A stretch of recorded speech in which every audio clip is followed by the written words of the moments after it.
Welcome to the 2020 Criminal Justice Section Fall Institute. Again, my name is April Frazier Camara. I'm the current chair of the ABA Criminal Justice Section. And I'm also the chief of lifelong learning at National Legal Aid and Defender Association. And I'm also the co-founder of the Black Public Defender Association. Today, I'm really excited to welcome you to our first virtual Fall Institute, where we will be tackling a myriad of different issues. We really worked really hard to create for you the diversity of programming that typically we bring to you live and in person each year in Washington, D.C. I know this year will be different because of our virtual platform due to COVID-19, but I can assure you that the quality of the programming and the diversity of the content. And Carlton, you may need to mute your background. The quality of the content and the diversity of the content is as rich as it would be if we were in person for our gathering.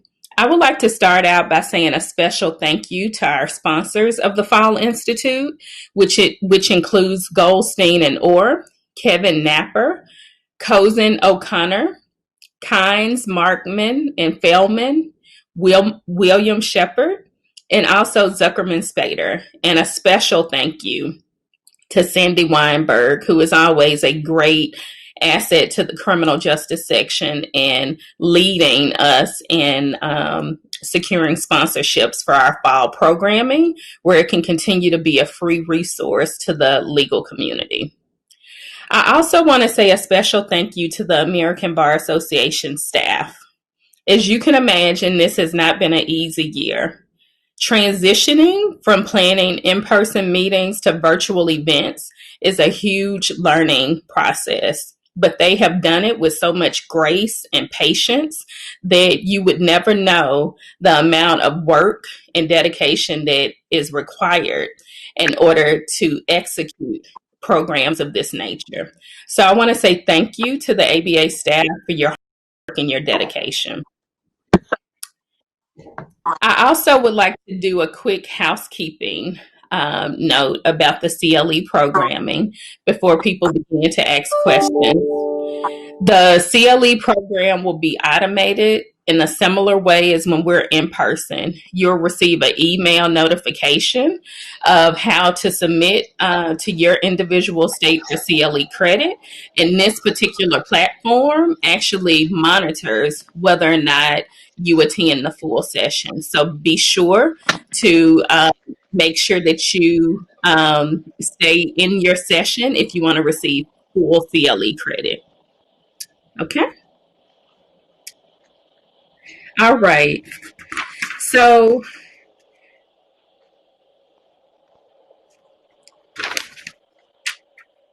I would like to begin with opening remarks before I introduce you to our opening keynote speaker. As you can imagine, and as we all know, 2020 has really been a historic year in so many ways. It has ripped off the wounds of many societal issues that we have never fully tackled before. The COVID-19 pandemic has exposed the gravity of the racial and economic disparities that exist in America. It has also showed us how important public health is to the sustainability of our nation. As a legal community, COVID-19 has required us to quickly adapt to new technologies. For the first time, people are forced to talk to clients and conduct court hearings via Zoom and WebEx, and it has radically shifted the practice of law. And if we would not be able to fully talk about the impact of 2020 without speaking of the tremendous racial unrest that has come from 2020, beginning perhaps the highlight of it with the killing of George Floyd this summer. It has reminded us as a country that we have a lot of work to do around racial injustice and racial injustice in the fight to end racism in America. But I'm certain that all of these revelations that we have come to recognize in 2020 are challenges that we're ready to take on. And so today, the title of our opening session is A New World and a New Environment. And I'm really excited about the path of hate ahead. Despite the challenges before us, I'm confident that we have the ability to meet the challenge of our time. So, without further ado, I would like to introduce to you our keynote opening speaker. And Emily Johnson, can you please mute your line, please? Or if someone who's controlling the tech, if we can mute everybody's line. Thank you. So, as I said before, the 2020, despite the challenges ahead, I'm very confident that we will be equipped to meet this challenge as a collective community. So today, when I thought about how we would like to open up the ABA Criminal Justice Section for All Institute, I thought it was very befitting to open up with a conversation about race. And so I would like to introduce to you Professor Carlton Waterhouse, who his theory around race and social dominance is one that has really shifted my thinking and my understanding of how we tackle this deeply entrenched societal issue collectively within the criminal legal system. So I'm delighted to bring him to our virtual ABA stage to share with you theories around race and social dominance. So Professor Carlton Waterhouse, who is a professor of law at Howard University, my alma mater, and he's also the director of the environmental justice program at Howard. So I would like to say welcome and take it away. Thank you so much, April, and thank you so much for this opportunity. Good afternoon. It's good to see, or at least to hear, and to know that we have a gathering of folks here together today who are so interested in dealing with these questions of criminal justice and the criminal legal system and dealing with the need for reform that we are facing. And so with that said, I just want to take a few moments out to spend some time talking about why and how we see this intractable problem of racial disparity and inequality and injustice in our criminal legal system. And to do that, I want to take a few moments and share my screen. And just a moment.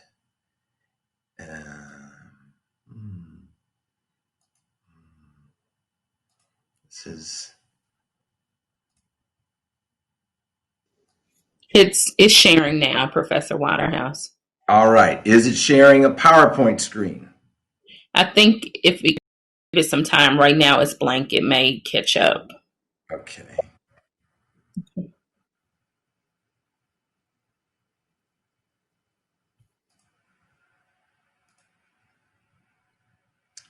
Okay. It doesn't seem to be a PowerPoint screen yet. Still blank? It is. Perhaps Okay. we can. Okay. I'm going to try this. One thing to note is that you have to have it open and minimized in a separate window. Yes. Okay. So I had it open, but when it was minimized, but it wouldn't allow me when I did seek to share it to share it. It was minimized. It didn't find it. I'll try one more time, and if not, we'll just go ahead and move on. It's just not showing the application as being available. And I did do a nice little test run, but that was, of course, without anybody else here. So we'll just go ahead and move forward with the conversation. And so to begin with, again, to thank you, April, for this opportunity, and to also just reach out to folks who are part of this session and this event to say that what I'd like to do is take a few moments to talk about how we might understand white supremacy, structural racism, and the criminal legal system. And if we really want to understand this phenomenon that we see of racial disparity, which anyone who works in the criminal legal system is clearly aware of, we have to shift our thinking from the way we have focused on issues of individual behavior. Now, when I say that, I'm not talking about issues of individual behavior so much in the sense of persons who are alleged to have been involved in crime, as much as I'm thinking about individual behavior relative to racial disparities in the system. So I want to start with us thinking about George Floyd and his death earlier this year, and the decision to bring charges against a police officer who was seen by the world kneeling on Mr. Floyd's neck as he was grasping for air and struggling to breathe, and three additional officers who were also present there with him.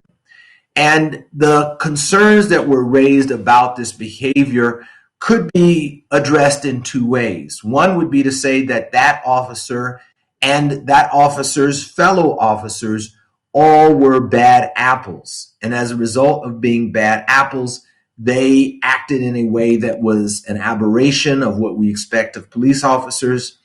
And that behavior is not tolerable. And that behavior is a problem and is the problem.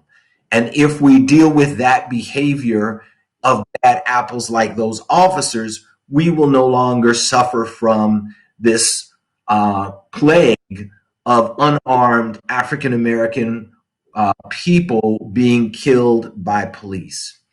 And I want to stand here to say that that thinking is wrong.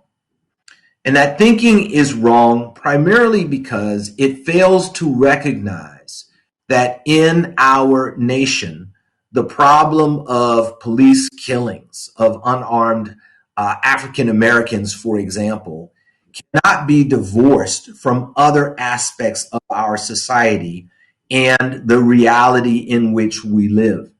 And those other aspects of our society that are so central have to be understood as a part of a broader structure of American life. And that structure of American life is a reflection not of an aberration, but a reflection of a design. So America was not designed to be a place where people had an equal opportunity to participate and to govern and to receive the benefits of being in America, irrespective of their identity. Instead, from its founding, America was found as a racialized or a racial state. And when I say America was a racialized or a racial state, what I mean was it was founded with the idea of benefiting a particular racial group. It wasn't founded as South Africa was after the release of Nelson Mandela to be a racial democracy. It was founded to be a state or a nation to benefit whites. It was not founded with the idea of providing equal benefits to the indigenous people who were found here. It was not founded with the idea of providing opportunities and equal benefits to the African people who were brought over here during the colonial era as enslaved persons. It was not founded with the idea of providing equality. It was founded with the idea of providing privileged benefits and opportunities to white men primarily. And then as a result, white children and white women would also reap in the benefits. This is at the core founding of America. And this central idea that America was a nation for whites and was founded to benefit whites is an underlying, almost subconscious identity to our nation. It means that in many ways, irrespective of what individuals may or may not do, the structure of the society has been designed to ensure that white identity continues to be privileged. And that design to privilege white identity is not the result of any particular person. It's not the result of who's in the White House. It's not the result of who's on television doing nightly news. It's not the result of who happens to be at the head of a university or who happens to be sitting on the bench. It's the result of all of the institutional decisions and all of the ideas that guide us and the individual personalities. So what am I saying concretely? What I'm saying concretely is the best way for us to understand how white supremacy and structural racism connect with the criminal legal system is for us to understand how white identity has established in America from its founding to the present a sense of white racial dominance. And what does that mean?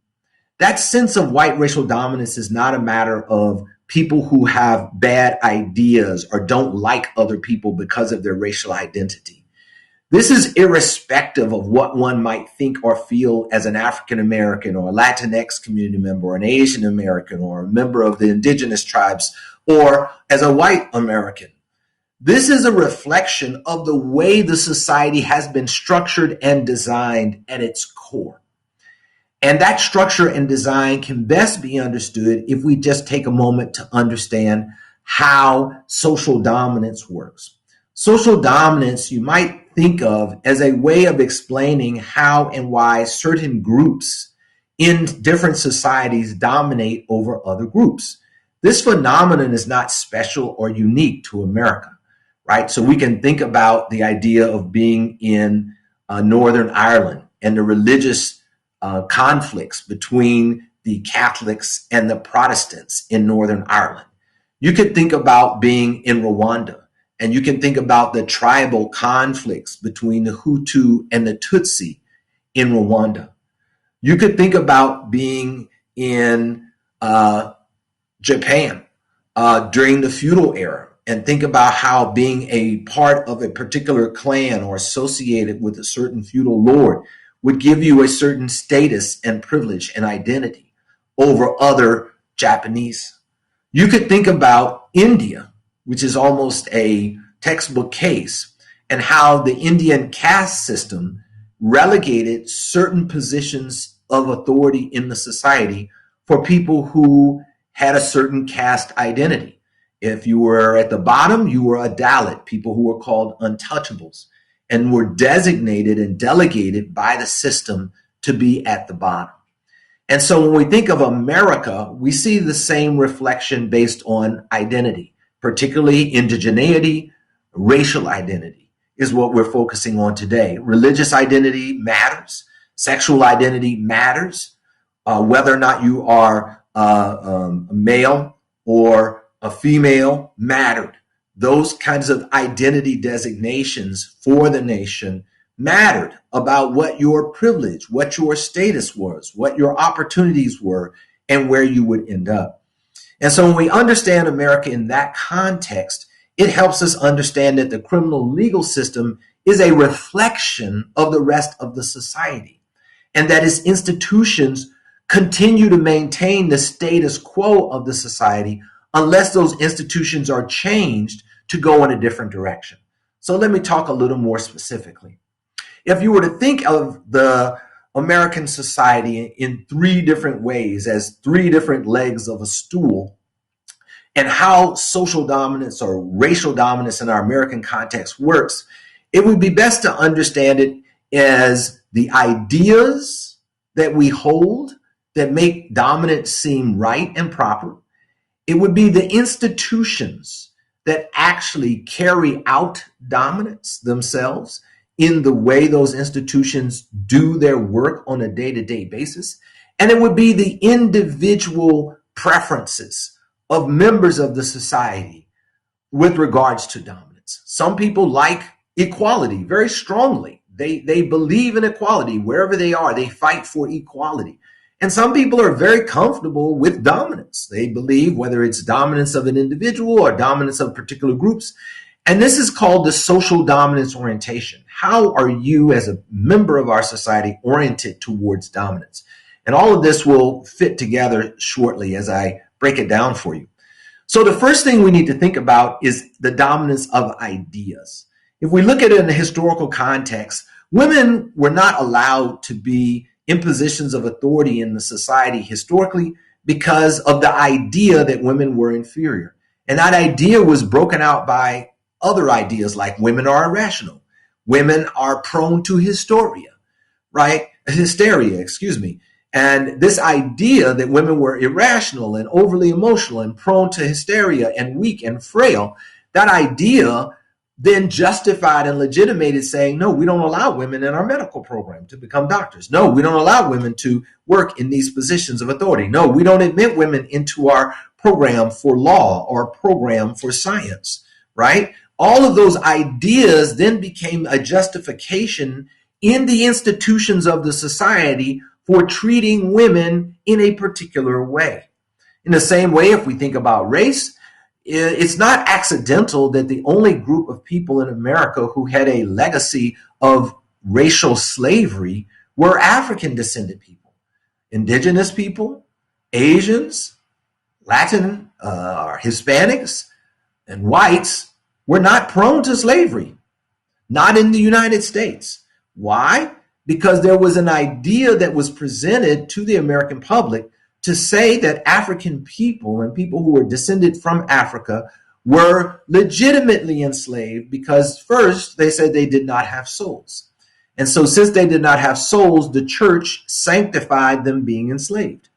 And then after that idea was no longer powerful, it was replaced with another more powerful idea that within the Bible, in the book of Genesis, Noah cursed his son Ham, and that African descended people were descended from Ham, and therefore they were cursed, and therefore they could be enslaved, and only they could be enslaved under American law. That idea was not just a passing fancy.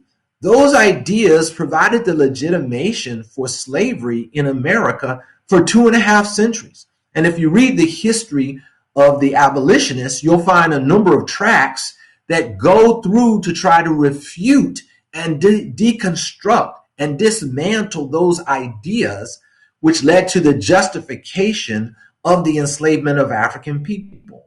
So the first thing we think about when we think about how do we maintain, or how is it that racial hierarchy is maintained in America as a form of social dominance, you think about it in the context of ideas that enhance hierarchy, what we call hierarchy enhancing ideas.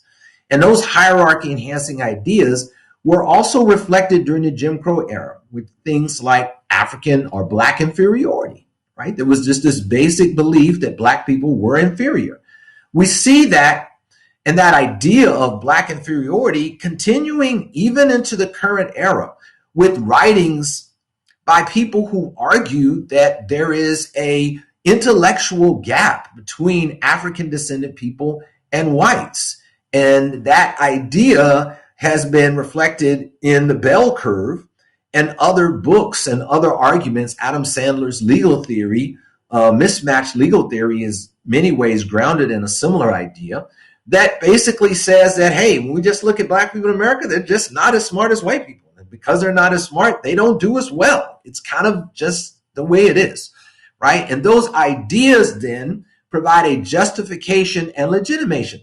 Another example of those ideas is what we call the culture of poverty argument, right? These arguments became very popular in the 1980s when welfare policies were being pushed back on by members of the society who did not want to provide support at the bottom, but instead felt that the problem was irresponsibility by people at the bottom, particularly those people, African Americans, Latinos, and others, who found themselves suffering under conditions of poverty, dealing with the criminal justice system, and were told that this is a result of your own bad culture, right? That the problem, and Bill Cosby was one who actually spoke about this into the 1990s, right, before his fall from grace, where he explained that the people to the NAACP, the people in the lower economic, are not holding up their end of the deal. They're naming their kids with names that don't make sense. They're buying them $100 tennis shoes. They are not requiring them to do their homework, right? These ideas about people that justify then their unequal experience of life in the American system. It justifies them. Another one is the idea of black criminality. We can see with the Central Park Five how these 5 young teenage boys were arrested and forced to confess after being intimidated and denied opportunity to have lawyers or talk to their parents, to confess to a rape that they did not commit. That fit into the idea already present in the mind of Americans of black criminality, and particularly around the black criminality of youth and of black boys.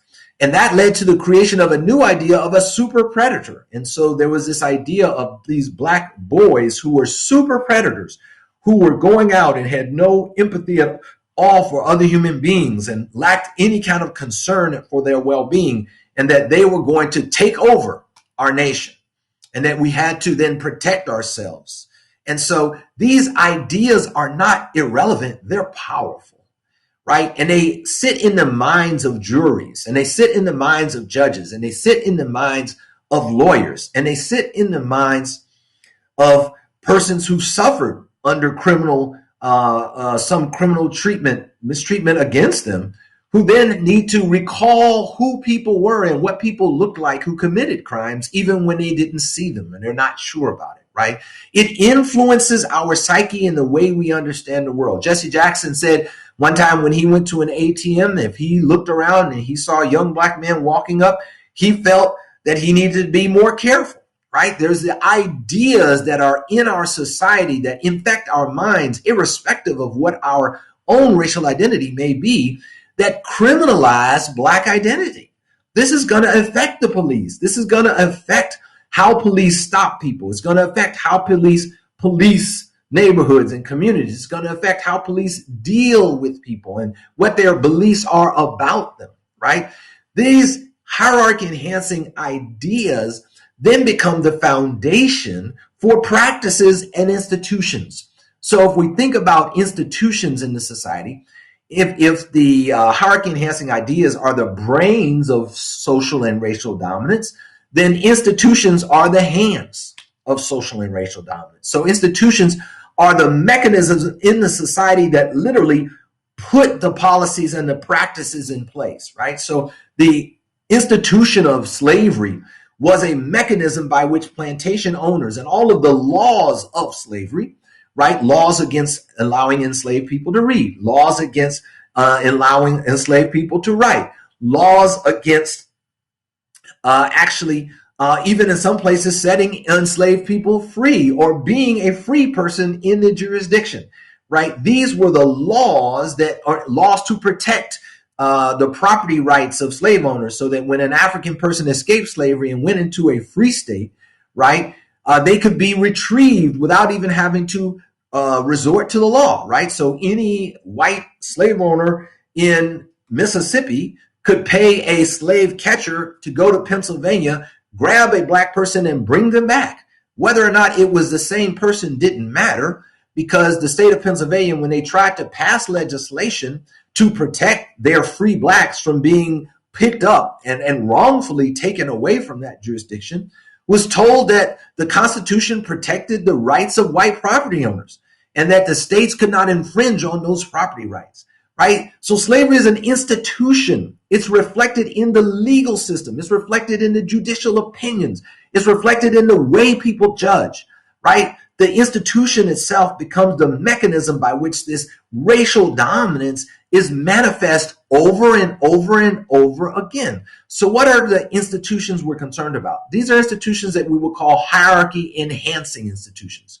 Those are the institutions that literally either maintain a racial status quo or increase the level of disparity that we see between racial groups. Those are institutions, and the poster institution across the world, if you want to know the premier hierarchy enhancing institution anywhere, just go to the police forces, go to the prison system, and take a look.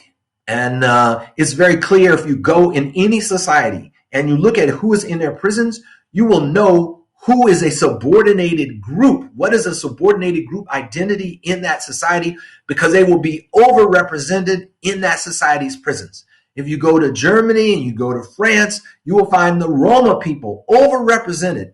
In fact, the level of group dominance was so great that after World War II, when the German society, the Federal Republic of Germany that replaced the Nazis, had decided to provide reparations to Israel because of the mistreatment of Jews, the chancellor was asked whether he would also provide reparations to the Roma, who had also been rounded up by the Nazis as part of the final solution, and also incarcerated, and also taken to concentration camps, and also gassed and killed. And the response of the chancellor was simple: we will not provide reparations to those people. They are nothing but a bunch of criminals, and they should have been in jail. Right? So you have this ideology, right? This ideology that justifies, right, this mistreatment of this group member and a certain identity to those group members, irrespective of who they were and what they did and how they behaved. This ideology then relegated them to a certain status and position in the society. The institution then of the government then reinforced that idea through its practices and its treatment of those people. So in our criminal legal system today, we can look at things like stop and frisk that targeted communities where African American and Latino young men were located for enhanced police harassment, for lack of a better word, right? And so we see vast disparities in our society in the stopping, in the detaining, in the arresting, in the sentencing, in the parole conditions, right? So you all know better than I do just how the racial disparities break out for these policies. The same crime, different consequences for the same crime. That's a reflection of racial dominance in our legal system. And then further, in addition to the institution, right, that produces dominance, for example, if you go to Australia, you'll find that Aborigines, or the indigenous people of Australia, represent roughly 3% of the population of the country of Australia. And yet their young men represent 39% of the juvenile people who are detained. 39% of people who are being held in juvenile facilities are indigenous people in Australia, even though they're only 3% of the population, right? This is a reflection of the way in which that institution of the criminal legal system, right, actually mets out different experiences for people based on their identity group. Okay, and the third part of racial dominance that we come to understand, which is part of the broader question of social dominance, is the social dominance orientation. And in this case, a racial dominance orientation would be, what are people's personal preference towards group-based hierarchy? How comfortable are you with group-based hierarchy? Now, this is a personal psychological trait. It's a personality trait, and it's not necessarily fixed for one time and all. It can be changed as a result of education, is what research shows. And when I say education, I don't mean getting a PhD in mathematics. I mean education that exposes one to human beings and the reality of our individuality and identities, and how exposure and interaction and learning about these realities can transform the way people think about the legitimacy of group-based dominance. So if you think in a gender context, think about how the whole of American society reinforced the idea of men being dominant over women for centuries, right? Unquestioned, right? Just unquestioned dominance within and outside of relationships, right? And so we see this idea of group-based dominance also in the way police treat different people, right? So police officers will treat group members who belong to subordinated groups in very identifiable ways with less respect and recognition and regard than people who belong to dominant groups. Your group identity influences how the police treat you, the practices that you're willing to undertake. Obviously, stop and frisk will play in the Bronx, in the South Bronx, but it won't play on Wall Street, right? If the police officer tries to do that on Wall Street because of the belief that there are people who have cocaine that they are carrying or that they may be using opioids, would never happen. It would not happen. Why? Because now you're talking about treating people who are part of a dominant group, right? In terms of gender, in terms of race, in terms of class, as if they were not. And that just doesn't fly in the system. So what are the policies then that we need to change?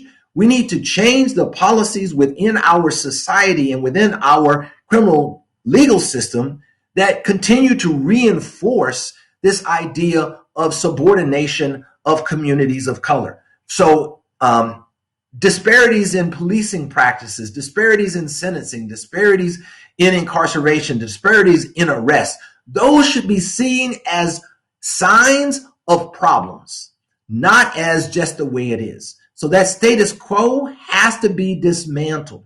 And so there have to be criminal justice reforms like abolition and other practices that render the kinds of disparities that we have been living with, which are unjust, as also no longer sustainable.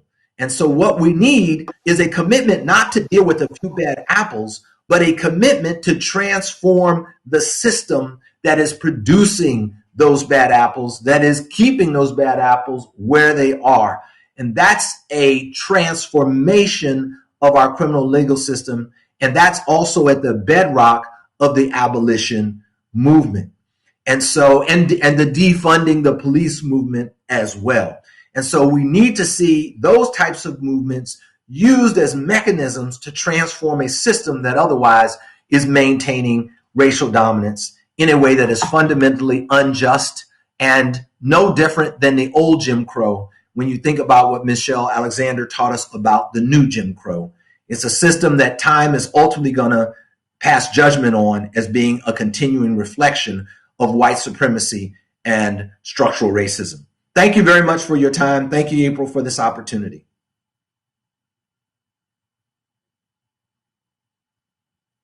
So we seem to have lost April, but I did want to be able to take some time for question and answers. Thank you, Professor Waterhouse. I was having some technical issues, but every time I attempted to ask the audience if they had questions, it would kick me out. So, but I do want to, if anyone has questions for Professor Waterhouse, you can enter them in the chat menu or under questions. So, Professor Waterhouse, I just want to say that every time I hear you explain the theory around race and social dominance, I'm always drawn in to really help explain from the standpoint of ideas, institutions, and individual preference. Because oftentimes when we talk about race, people want to focus in on policing or prosecutorial discretion in these very segmented parts of the criminal legal system without addressing the underlying ideologies about race and social dominance. So I just want to say thank you, and I hope it gives people a different framework to think about as we look toward not reform, but actually dismantling racism in the criminal legal system. Thank you very much, April. I'll just add that on my slides, one of the slides I had was going to show the Wall Street CEO, the Fortune 500 CEOs. And it was going to point out how we have roughly less than 1% that are African Americans, 2% that are Hispanic, and a little over 3% that are Asian, and around 7% that are women combined. And so it kind of reflects the idea that people who are qualified to be the leaders of our industry and our economy happen to all be white men. And that reality is the status quo. And more or less, the world keeps going around and nobody, thinks twice about it. At the same time, the reality that our prisons are disproportionately made up of African American and Latinos is also just taken to be the status quo, and the world just keeps going on. And so those are reflections of disparities that show how racial dominance works in the society. It's not new. It's the same way it's always been. There's always been this disparity since the founding. The question is, are we still going to continue to tolerate it or not? Right. And I think it raises an interesting issue for us as America as our demographics change, whether or not the acceptance, even when we look at our demographics as a country, it's not reflected in how we govern. Neither is it reflected in who controls power and assets in America.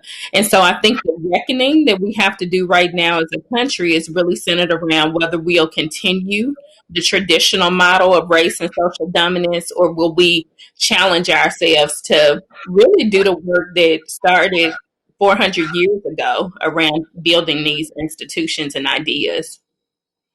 Absolutely. I mean, I like to say that we have to decide in America if we want to become an apartheid South Africa, basically a minority ruled government and society where white identity provided a privilege to rule over a non-white majority. And that's really where we're headed without transformation. That's what America will become in the next 30 years. Yes, absolutely. Well, Professor Waterhouse, I want to say thank you. As always, your your remarks really made me think differently about a few things. So I want to say thank you on behalf of the ABA Criminal Justice Section. And we are about to go to a break, but we will provide people information with your contact information if they want to follow up and ask more questions and receive more resources about your great work. Thank you so much, April. You all have a great day. Thank you.